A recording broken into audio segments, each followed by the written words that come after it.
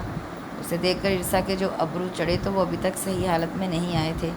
دونوں نے ایک دوسرے کو محض تصویروں میں ہی دیکھ رکھا تھا۔ تصویر میں نظر آنے والا عاشر اصل زندگی میں تصویر کی طرح ہونگ تو نہیں، ہاں سرد مہر اور سپاٹ ضرور نظر آ رہا تھا۔ اوپر سے اس کی بے حد پتلی جسامت، بالکل اپنے باپ جیسی، جو اس بار ناروے میں ہی مقیم تھے۔ عرصہ کے حلق میں کڑواہٹ عاشر کے حلیے سے زیادہ اس کے رویے پر گھلی۔ تصویر سے کہیں زیادہ حسین و جمیل عرصہ شاہنواز کو دیکھنے کے باوجود بھی اس کے ماتھے کے بل کم نہیں ہوئے۔ عرصہ کو عجیب سنکی سا محسوس ہوا۔ اور بیٹا آپ ٹھیک ہیں؟ طبیعت صحت؟ اماں نہ جانے کیوں بار بار اس کی طبیعت کا پوچھے جا رہی تھی، اور وہ ہر بار ہی ایک لفظ سے جواب دے کر ہونٹ سی لیتا۔ عاشر بیٹا کیا کریں آج کل؟ عرصہ کی امی نے پوچھا تو لہجے سے حلاوت ٹپک رہی تھی۔ میں اپنا بزنس سنبھالتا ہوں، عاشر بولا بھی جیسے الفاظ ادھار مانگ کر لایا ہو۔ عرصہ کی اکتاہٹ میں مزید اضافہ ہو گیا۔ پھپھو اور ماں کا لحاظ آڑے آ رہا تھا، ورنہ وہ اٹھ کر جاتی یہاں سے۔ عاشر کے برعکس آنٹی اور کیٹی نہایت پیار و شفقت کا مظاہرہ کر رہی تھیں۔ عاشر کے بے مروت و سپاٹ سے جوابات نے اماں کا جوش جھاگ کی مانند بٹھا دیا۔ ہماری عرصہ ہاؤس جاب کر رہی ہے، آخری سال ہے اس کا، اس کے بعد شاہنواز اس کو امریکہ بھجوا دے گا ڈاکٹری کی کوئی اور پڑھائی کرنے کے لیے۔ پڑھنے کے ساتھ ساتھ عرصہ ہر کام میں ماہر ہے، کچن کے کام بھی۔ عاشر کی بیزاری کے باوجود بھی اماں عرصہ کی خوبیاں گنوانا شروع ہو گئیں۔ ان خوبیوں میں سارا سچ تھا، ماں سوائے کچن کے کاموں کے اسے ایک انڈا تک ابالنا نہیں آتا تھا۔ پھپھو صاحبہ کئی ڈشز گنوا رہی تھیں۔ اس عرصہ نامے کے دوران سعد کی انٹری ہوئی، جو طبیعت کی خرابی کی وجہ سے جلدی اٹھایا تھا۔ مہمان ڈرائنگ روم میں بیٹھے تھے۔ سعد کو یقیناً ہلاکو نے بتایا تھا، سو وہ کپڑے بدل کر اب یہاں آیا تو مہمان خصوصی یعنی عاشر کو دیکھ کر ٹھٹک کر رہ گیا۔ آؤ سعد بیٹا، تمہاری کمی بہت فیل ہو رہی تھی۔ اسے دیکھ کر صرف آنٹی نہیں، کیٹی بھی کھل سی گئیں۔ وہ خیر مقدم ہی مسکراہٹ سے جاتا آگے بڑھا۔ عاشر یہ سعد ہے تمہارے انکل شاہنواز کا بھانجا، اور سعد یہ میرا بیٹا عرصہ کا فیانسی عاشر۔ دونوں کے تعارف کی ذمہ داری آنٹی نے بخوبی نبھائی۔ سعد نے ہونٹ بھینچ کر اپنا ہاتھ آگے بڑھایا، جسے عاشر نے سوچ سوچ کر تھاما اور بلا تاخیر یوں چھوڑ دیا جیسے اس میں کرنٹ دوڑ رہا ہو۔ ہم 2-3 ہفتوں کے بعد چلے جائیں گے، پھر تب آئیں گے جب شادی کا پروگرام ہوگا۔ اس کے بیٹھنے کے بعد آنٹی برابر اس کے دل کو کچوکیاں لگانے والی باتیں کرتی رہیں۔ بالکل غیر ارادی طور پر اس کی نظریں عرصہ پر بھی اٹھ جاتی۔ وہ ان سب سے لا تعلق بنی اپنے ناخنوں کو یوں بغور دیکھے جا رہی تھی جیسے سب سے اہم کام کر رہی ہو۔ چہرہ ہر تاثر سے عاری تھا۔ چند ثانیے بیٹھنے کے بعد وہ سہولت سے معذرت کر کے وہاں سے اٹھ آیا۔ آپ نے دیکھا اپنی عرصہ بی بی کے منگیتر کو؟ یوں لگتا ہے جیسے ٹی بی بھگتا کر آیا ہو۔ وہ کچن کے فریج میں سے بوتل نکال کر گلاس میں پانی ڈال رہا تھا جب ہلاکو نے اپنا زرعی خیال ظاہر کیا۔ اس نے تنبیہ نظروں سے اسے گھورا اور پانی پینے کے بعد اوپر اپنے کمرے میں آ گیا۔ طبیعت پہلے ہی مزمحل تھی، عاشق کا دیدار کرنے کے بعد تو اور زیادہ اپسٹ ہو گیا۔ تو یہاں اطمینان سے بیٹھا ہے۔ عرصہ کب کی گئی، ابھی تک نہیں آئی۔ اماں کی اس اطلاع پر وہ فوراً سیدھا کھڑا ہو گیا۔ کہاں گئی ہے؟ کہہ رہی تھی باہر باغ تک جا رہی ہے۔ آپ نے جانے کیوں دیا؟ اور اگر ایسی ہی ضد کر رہی تھی تو اسے کسی کے ساتھ کر دیتی۔ اسے یکلخت غصہ آ گیا۔ آپ کی بھتیجی اپنی انہی حرکتوں کی وجہ سے کسی دن قتل ہو جائے گی میرے ہاتھوں۔ اس کا اشتعال اماں کو ہی نہیں چاچی کو بھی دہلا گیا۔ موسم نہیں نظر آ رہا تھا کیا؟ ابھی ابھی بارش شروع ہو جائے گی، بلکہ لیں ہو بھی گئی۔ بوندیں کیا ٹپکی، اماں کا دل لرز گیا۔ تو جا سات پتر، اسے دیکھ نہ جانے کدھر رہ گئی۔ وہ اللہ رکھے کی بیٹی بلانے آئی تھی، اس کے گھر نہ گئی ہو۔ اس کی ماں بیمار تھی۔ اماں کی بات نامکمل سنی۔ لمبے لمبے ڈگ بھرتا وہ کچا صحن عبور کر گیا۔ باہر جیپ کھڑی تھی، آنن فانن موڑ کر کچے راستے پر ڈالی۔ 3 روز قبل عرصہ اور اماں ساتھ کے ساتھ اس کے چاچو کے یہاں آئی تھیں۔ اپنے بچپن میں وہ 1-2 بار اماں کے ہمراہ آئی تھی، اس کے بعد اب موقع ملا تھا، وہ بھی اس وجہ سے کہ وہ یہاں اپنی ڈاکٹری کا فائدہ پہنچانے آئی تھی۔ پچھلے 2 دنوں میں اس نے فی سبیل اللہ بہت سے لوگوں کو چیک بھی کیا۔ آج بھی شاید اسی خلق کی خدمت کے جذبے سے مغلوب ہو کر کہیں روانہ ہوئی تھی۔ بارش یکایک تیز ہو گئی تھی اور ساتھ کا غصہ بھی۔ کچی اونچی نیچی گلیاں ننگ دھڑنگ بچوں کے شور سے گونجنے لگیں۔ سرما کی بارش تھی، پھر بھی بچے نہا رہے تھے۔ ساتھ دور کھیتوں میں جیپ بھگا لے گیا۔ وہیں کسی بچے سے عرصہ کی بابت پوچھا تو پتہ چلا کہ ابھی تک اللہ رکھے کے گھر میں ہے۔ وہ اشتعال سے بل کھاتا جیپ وہیں تنگ سی گلی کے منہ پر روک کر پیدل ہی بچا کے آگے بڑھا۔ تھوڑا سا ہی چلنے پر حشر برا ہو گیا۔ مسلسل برستی بارش نے اسے پوری طرح بھگو دیا تھا۔ گلی لمبی تھی اور اللہ رکھے کا گھر گلی کے پار کر کے آگے میدان میں بنے اکا دکا گھروں میں سے ایک تھا۔ وہ وہاں تک گیا تو حالت مزید ابتر ہو گئی۔ عرصہ بی بی کو باہر بھیجو۔ دروازہ بجانے پر جو لڑکا باہر آیا اسے کہہ کر وہ آسمان سے برستی بوندوں کو دیکھنے لگا۔ وہ عرصہ کے بارش میں نہانے سے چڑھتا تھا، آج کچھ سرعام بھیگ رہا تھا۔ چلیں۔ اچانک ہی عرصہ کی کپکپاتی آواز ابھری تو اس کی توجہ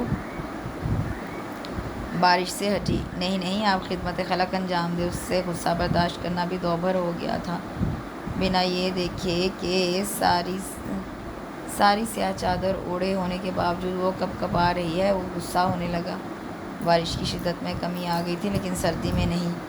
گلی میں داخل ہوتے ہی وہ اس سے اتنی دور نکل آیا تھا کہ عرصہ کو باقاعدہ آواز لگا کر کہنا پڑا، ساتھ پلیز آہستہ چلو۔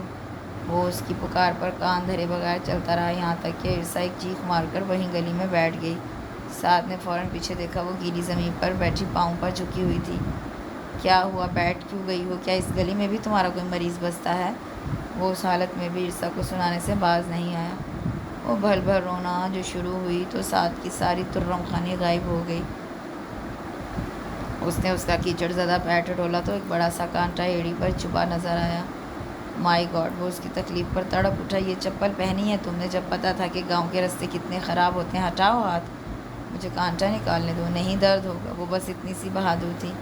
ساتھ نے لمحہ بھر کو اس کے بھیگے بھیگے روپ کو آنکھوں میں بھرا۔ اور اماں پریشان ہو رہی ہوں گی، کم از کم اتنے خطرناک موسم میں تمہیں نہیں نکلنا چاہیے تھا۔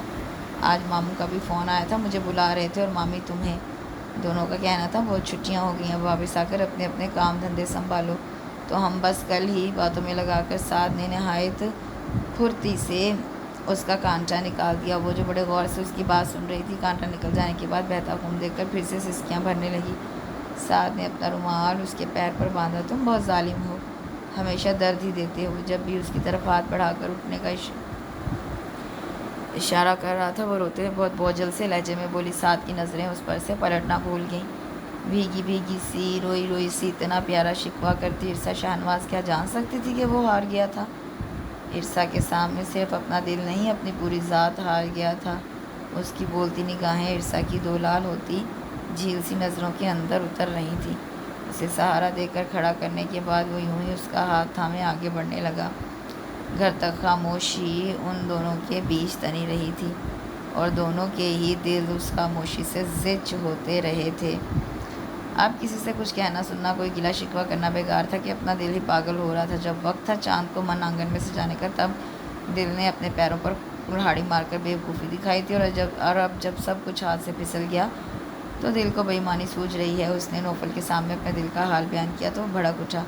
اب بیٹھ کے چین کی بنسی بجا، سارا کیا دھرا تیرا اپنا ہے، کسی کو بلیم نہیں کر سکتا تو، اور نہ ہی عرصہ کی زندگی پہ محبت کا انکشاف کر کے اس کا سکون تباہ کر سکتا ہے۔ سو بہتر ہوگا کہ خاموش رہ۔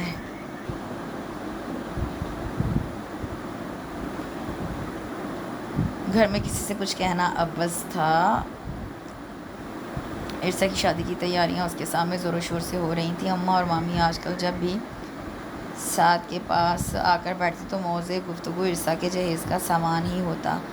دونوں میں سے کوئی بھی اس کے دھواں دھواں چہرے کی طرف دیکھ کر اس کے قبض سے آشنا ہونا نہیں چاہتی تھی۔ ماموں بھی عرصہ کی شادی تک کے ذکر محدود ہو گئے اور اسے بھی ایک ہی بات کا پابند کر دینا چاہتے تھے، رہ گئی عرصہ تو وہ نظر ہی کم آتی تھی۔ اس نے آج کل خود کو اسپتال میں کچھ زیادہ ہی مصروف کر لیا تھا۔ جب کبھی وہ سامنے آتی کترا کر گزر جاتی، وہ پہلے جیسا لڑنا بھیڑنا چھینا جھپٹی نوک جھونک سب ختم ہو گیا تھا۔ اس کا یہ بے اعتنا رویہ سعد کے دل کو قبرستان بنا گیا۔ 6 ماہ کے اندر عرصہ شاہنواز کی شادی کی تیاریاں مکمل ہو گئیں اور لڑکے والے بھی پاکستان آ گئے۔ سعد کو ایک دم سے وحشت اور گھٹن کے دورے پڑنے لگے۔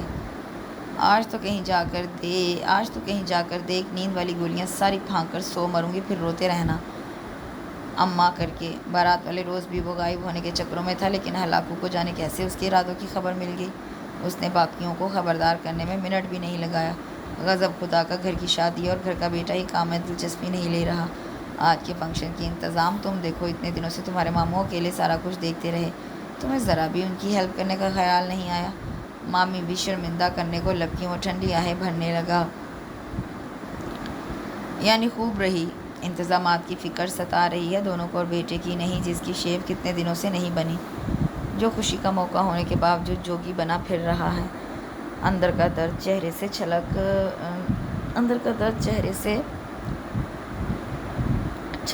کر بہہ رہا ہے، اور ان دونوں کو یہ دگرگوں حالت نظر ہی نہیں آئی۔ صحیح معنوں میں اس کا دل دھاڑے مار مار کر رونے کو بےتاب ہوا۔ اپنی بیوقوفی کا مکلی کا آج یقین آ گیا تھا۔ بڑے بھاری دل کے ساتھ اس نے انتظامی امور سنبھالے۔ شرم کر، کچھ اپنے بوتھے کی پالش کر، لوگ کیا کہیں گے۔ نوفل بھی آیا ہوا تھا، اس کے لتاڑنے کا بھی اس پر اثر نہ ہوا۔ رات 10:30 بجے کے قریب دلہن کیل کانٹوں سے لیس پنڈال میں آئی تو جیسے ہر منظر مٹ گیا، باقی رہا تو صرف عرصہ شاہنواز کا سجا سنورا قاتل روپ اور اس کی نگاہیں۔ وہ ارد گرد سے بے خبر بے خود سا ہو کر اسے تکے گیا۔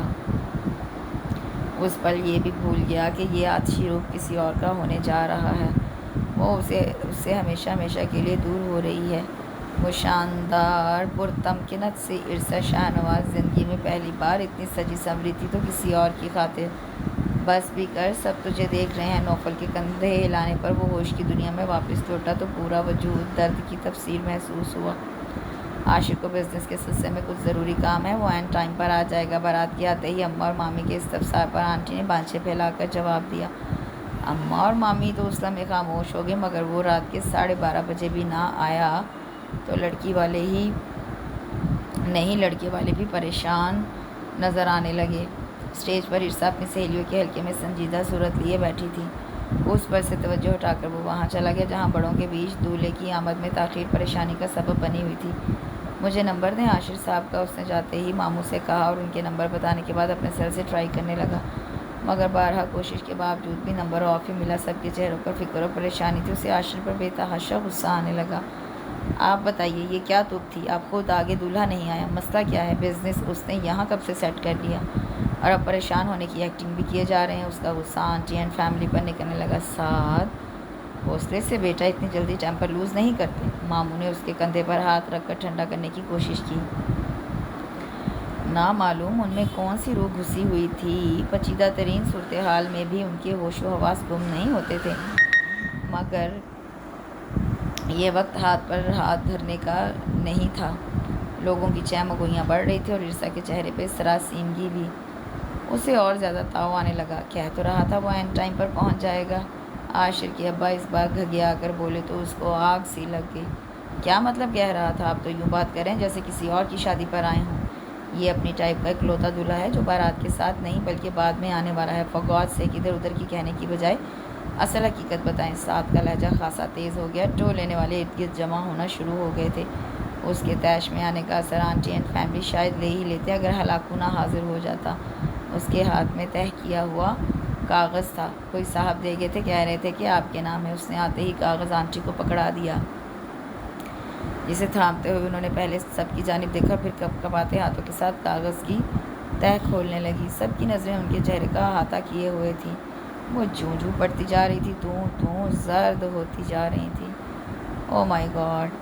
کاغذ ان کے ہاتھ سے نیچے گر گیا اور وہ کیٹی کے کندھے پر سر رکھ کر ہانپنے لگی۔ ان کے ہاتھ سے گرنے والا کاغذ ماموں نے اٹھا لیا۔ کیا لکھا ہے؟ مامی اور اماں برابر ان سے سوال کرتی رہیں، حالانکہ ان کی شکل سے یہاں تھا کہ جو بھی لکھا ہے اچھا نہیں ہے۔ بہت شرمندہ ہے مسٹر شاہ نواز، بے حد شرمندہ ہیں۔ فار گاڈ سیک ہمیں معاف کر دیں، ہم معافی کے قابل تو نہیں۔ بٹ انکل تحریر پڑھے بنا ہی معافیاں مانگنے لگے تھے، گویا عاشر صاحب کا جو بھی رویہ تھا وہ سب اس سے آگاہ تھے، بس انہیں ہی بے خبر رکھا گیا تھا۔ وہ بھی جان بوجھ کر۔ سعد کا بس نہیں چلا کہ عاشر کے تو چیتھڑے اڑائی، سامنے کھڑے انکل اور آنٹی کو بھی بھون ڈالے، جن کے نزدیک اپنے آوارہ منش بیٹے کو لگام ڈالنے کا ایک یہی طریقہ بچا تھا کہ ایک معصوم لڑکی کی زندگی تباہ کر دی جائے۔ عاشر اس شادی کے حق میں بالکل بھی نہیں تھا۔ سچ تو یہ ہے کہ وہ وہیں ناروے میں ہی عاشر نے دو شادیاں کر رکھی ہیں، پہلی کو طلاق دے دی ہے جبکہ دوسری سے اس کی بیٹی ہے۔ یوں سعد انکل پر جھپٹنے کو ہی تھا کہ نوفل نے پکڑ لیا۔ ہم سب اس کی ان شادیوں سے خوش نہیں تھے، یہ فضیلہ ہی ہے جس نے ارسا بیٹی کو دیکھ کر عاشر کو زج کر دیا کہ وہ یہیں شادی کرے، حالانکہ وہ آج کے دن تک یہ رٹ لگائے رہا کہ وہ اس شادی پر راضی نہیں، لیکن فضیلہ کو اپنی کرنے کی عادت ہے اور اب یہ اپنی کر کے بھگتے گی بھی۔ عاشر کچھ دیر پہلے کی فلائٹ سے واپس چلا گیا۔ اماں اور مامی سسک پڑی، سعد مٹھیاں بھینچے کھولنے لگا۔ لوگ جتنی بھی عزت کر لیں، اپنی نوعیت کے اس انوکھے واقعے پر چٹخارے لینے لگے۔ سعد کی سماعتوں میں دولاب آ گیا کہ الفاظ پڑے تو وہ جیسے سونی ہو گیا۔ ماموں کا وہ پہاڑوں جیسا مضبوط حوصلہ ایک دم سے ڈھہ گیا۔ وہ بے ساختہ سعد کے کندھے سے آ لگی اور مامی اماں کے گلے لگ کر زار و زار رونے لگی۔ اسٹیج پر بیٹھی ارسا شاہ نواز یقیناً تقدیر کے اس وار سے آگاہ ہو چکی تھی، تبھی تو پھٹی پھٹی آنکھوں کے ساتھ ہر طرف دیکھے جا رہی تھی۔ کتنی ہی دیر تک فضا سوگوار رہی۔ آنٹی اپنی بیٹی اور شوہر کے ہمراہ کھسک چکی تھیں۔